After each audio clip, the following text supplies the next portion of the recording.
Good evening friends. आप सभी का स्वागत है हमारे इस न्यू वीडियो में। और आज मैं जो आपको इन्फॉर्मेशन देने वाला हूँ ये बहुत इंपॉर्टेंट होने वाली है उन लोगों के लिए जो लोग नई गाड़ी के लिए प्लान कर रहे हैं, जो भी फोर व्हीलर परचेज करना चाह रहे हैं। और जैसा कि हम आने वाले मंथ्स में देख सकते हैं कि फेस्टिवल स्टार्ट हो रहे हैं और बहुत सारे लोग जो सहालक में गाड़ियां परचेज करते हैं, कुछ मैरिजेस में गाड़ियां परचेज करते हैं। सो जो भी नई गाड़ी परचेज करना चाह रहे हैं, क्योंकि ये बहुत इमोशनल और बहुत ही एक अगर देखेंगे तो एक पूरी फैमिली का डिसीजन होता है। तो आप सभी लोग दो तीन चार चीजों पे अगर आप ध्यान देंगे तो ये परचेज डिसीजन आपका सेफ भी रहेगा और आपको किसी भी चीज के लिए रिग्रेट नहीं होगा। और सबसे पहली चीज है कि आप जब भी किसी डीलर्स पे जाएं तो प्रॉपर जो गाड़ी होती है, कई बार इतना हम इमोशनल होते हैं, इतनी ज्यादा हमें एक्साइटमेंट होती है कि हम बहुत बेसिक चीजों को इग्नोर कर देते हैं। और ज्यादातर डीलर्स पे आपको सही और फेयर चीज ही मिलेगी, बट कुछ डीलर्स पे कुछ मैनिपुलेशंस और कुछ wrong things they are doing. So आप उनको अवॉइड कर सकते हैं। ये आपको पता नहीं चलेगा कौन सा डीलर सही है, कौन सा डीलर गलत है। तो इसके लिए आपको कुछ सिक्योरिटी चेक्स हैं जो कि आप अगर फॉलो करते हैं तो आपको बड़ी हेल्प होगी और आप किसी भी अनफॉर्चुनेट चीज को अवॉइड कर सकते हैं।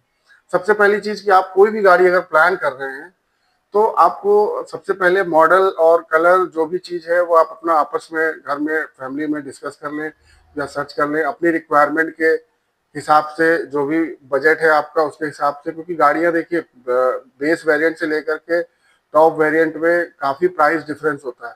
गाड़ी सेम होगी, इंजन सेम होगा, माइलेज सेम होगा, आपके सिक्योरिटी फीचर्स सेम होंगे, बट जो डिफरेंस होगा प्राइस का वो काफी ज्यादा होता है। जैसे बेस वेरिएंट आप किसी गाड़ी का उदाहरण के तौर पे अगर परचेज करते हैं मारुति में, तो आपको हो सकता है 6 लाख रुपए 7 लाख रुपए के आसपास गाड़ी आपको मिल जाए। बट अगर उसी वेरिएंट को आप अगर टॉप वेरिएंट में जाएंगे तो हो सकता है वो 9 लाख या 10 लाख के आसपास हो।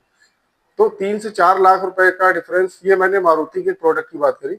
बाकी आप देख सकते हैं कि टाटा है, किया है और भी बहुत सारे ब्रांड है, टोयोटा है। तो जो भी गाड़ी आप फाइनल कर रहे हैं, सबसे पहली चीज तो आप उस डीलरशिप पे जाकर के एक प्रॉपर आपको एक कोटेशन दी जाएगी। और उस कोटेशन को, जैसा कि नॉर्मल कस्टमर्स करते हैं, उस कोटेशन को ले जाकर के किसी दूसरे डीलर पे, सेम ब्रांड के डीलर्स पे या दूसरी जगह से कंपेयर करते हैं उसको।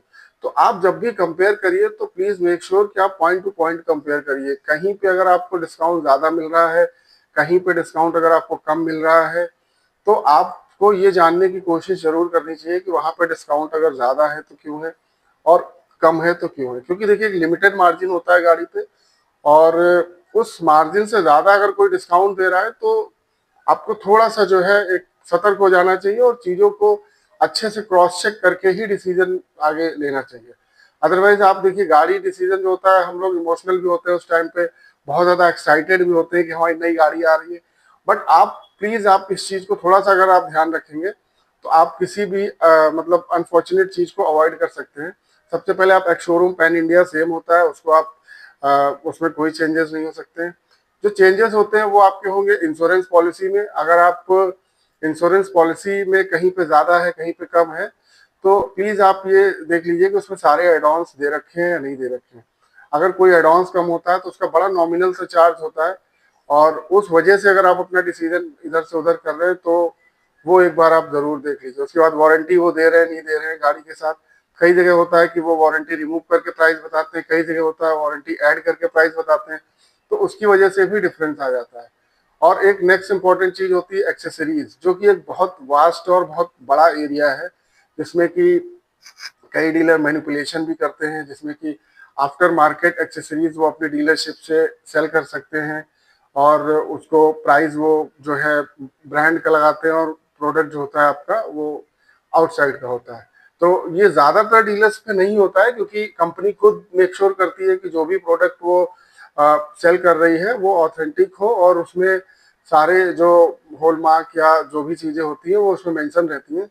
बट कई बार डिस्काउंट इतना बड़ा एक मैटर हो जाता है कि कहीं पे 5,000 गाड़ी सस्ती है, कहीं पे 5,000 गाड़ी महंगी है।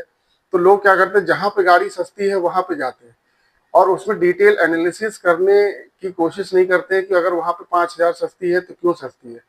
उनको लगता है कि हाँ सेम चीज है, बट सेम चीजें कई बार नहीं होती है। तो ये जरूर आप मेक श्योर कर लीजिए कि एक्सेसरीज आपको प्रॉपर उतनी मिल रही है नहीं मिल रही है, वारंटी आपको मिल रही है नहीं मिल रही है, उसके जो इंश्योरेंस के एडॉन्स हैं वो आपको सारे मिल रहे हैं या नहीं मिल रहे हैं। सबसे मोस्ट इम्पॉर्टेंट चीज की गाड़ी जो आपको दे रहे हैं वो उसकी आप चाहें तो पीडीआई भी करा सकते हैं। और कोशिश करिए कि अगर पीडीआई आप गाड़ी जब भी डिलीवरी ले रहे हैं उससे एक दिन पहले जाकर के गाड़ी आप अपनी चेक कर लें प्रॉपर, क्योंकि ज्यादातर डीलर इस तरह की चीजें नहीं करते हैं। बट आप ये समझिए कि ये डिसीजन आपके लिए बहुत ही ज्यादा मतलब आपको इमोशनली, जैसे कि मैंने बताया कि आप इमोशनली भी अटैच होते हैं गाड़ियों से, और एक आपका एक फीलिंग होती है आप गाड़ी जब भी आप परचेज करते हैं। तो प्लीज मेक श्योर करिए कि आप एक दिन पहले जाकर के पीडीआई कर लीजिए, just to avoid any thing कि अगर फ्यूचर में आपको कोई चीज पता चलती है उसमें, क्योंकि गाड़ी में देखिए अगर 1.5 से 2 महीने के आसपास की एजिंग है तो there is no problem, but गाड़ी अगर बहुत ज्यादा पुरानी है तो भी आपको चेक करने की जरूरत है कि गाड़ी प्रॉपर ओके है या नहीं है। तो इन चीजों का अगर आप ध्यान रखेंगे तो जरूर आपका जो ये परचेजिंग डिसीजन होगा इस फेस्टिवल में वो काफी अच्छा होगा और आपको कोई भी फ्यूचर में रिग्रेट नहीं होगा। तो very best wishes for your upcoming festivals, और आप जो भी चीजें करें थोड़ा सा अटेंटिव और थोड़ा सा ध्यान रख के करेंगे तो काफी अच्छा होगा। Thank you.